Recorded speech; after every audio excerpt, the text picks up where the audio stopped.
Hello दोस्तों। तो आज हम सुनेंगे होलिका दहन की कथा। होलिका दहन की कथा प्राचीन हिंदू धर्म ग्रंथों में वर्णित है और ये बुराई पर अच्छाई की जीत का प्रतीक मानी जाती है। ये कथा भक्त प्रहलाद, उनके पिता हिरण्यकश्यपु और उनकी बुआ होलिका से जुड़ी हुई है।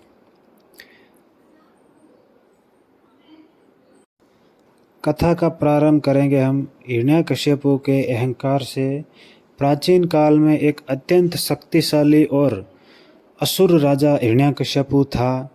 उसने कठोर तपस्या करके भगवान ब्रह्मा जी से एक वरदान प्राप्त किया था, जिससे उसे कोई भी मार नहीं सकता था। उसे न कोई दिन में मार सकता, न रात में मार सकता, न किसी मनुष्य के द्वारा मार सकता था, न किसी पशु के द्वारा वो मर सकता था, न धरती पर मर सकता था, न आकाश में मर सकता था। उसे एक ऐसा वरदान मिला हुआ था और इस वरदान के कारण वह स्वयं को अमर समझने लगा और अहंकारी भी हो गया। उसने अपने राज्य में भगवान विष्णु की पूजा पर प्रतिबंध लगा दिया और स्वयं को भगवान मानने लगा, स्वयं की पूजा करवाने लगा। हिरण्यकश्यपु ने खुद की पूजा करवाने लग गया था। उसके बाद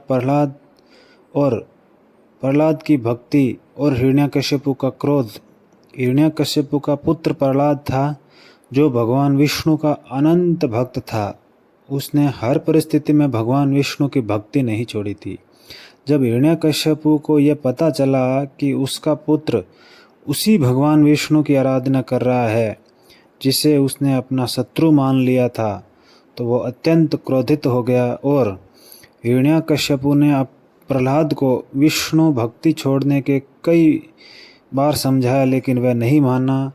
तो उसने उसे दंड देने का निश्चय किया। उसके बाद प्रहलाद की परीक्षा और उसके कई असफल प्रयास। हिरण्यकश्यपु ने प्रहलाद को मारने के लिए कई प्रयास भी किए थे। उसने जहरीले सांपों के बीच में डाल दिया, लेकिन सांपों ने उसे कोई भी नुकसान नहीं पहुंचाया। ऊंची ऊंची पहाड़ी से गिरवा दिया, लेकिन भगवान विष्णु ने उसको बचा लिया। गहरे समुद्र में फिकवा दिया, फिर भी वह सुरक्षित बच के आ गया।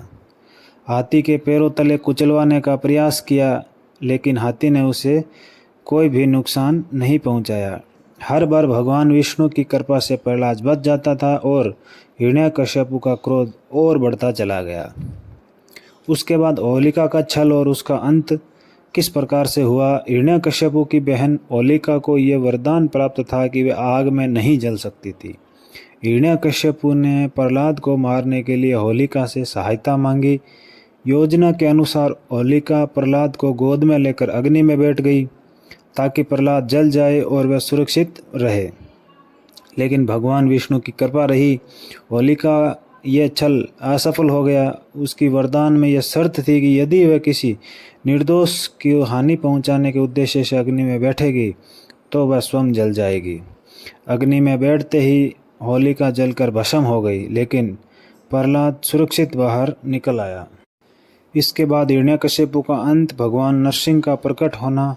इस घटना के बाद भी हिरण्यकश्यपु का क्रोध शांत नहीं हुआ, तो उसने स्वयं प्रहलाद को मारने का निश्चय किया और उससे पूछा, कहाँ है तेरा भगवान? क्या वह इस खंभे में भी है?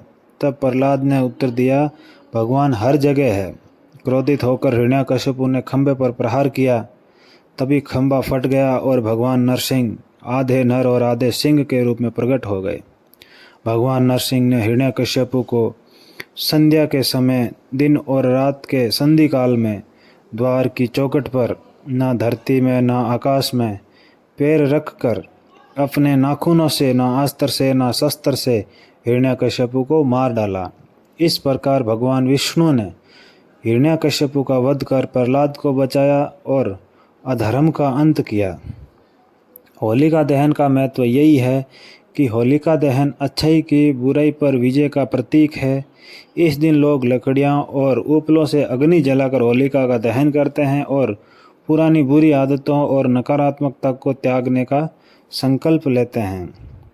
अगले दिन रंगों की होली खेली जाती है, जो प्रहलाद की भक्ति, सच्चाई और प्रेम के उत्सव का प्रतीक है। इस कथा से हमें यही सीख मिलती है कि अत्याचार और अहंकार का अंत निश्चित है। सत्य और भक्ति की सदा विजय होती है। भगवान अपने भक्तों की सदैव रक्षा करते हैं। अच्छाई और प्रेम से जीवन को रंगीन बनाना ही सच्ची होली है।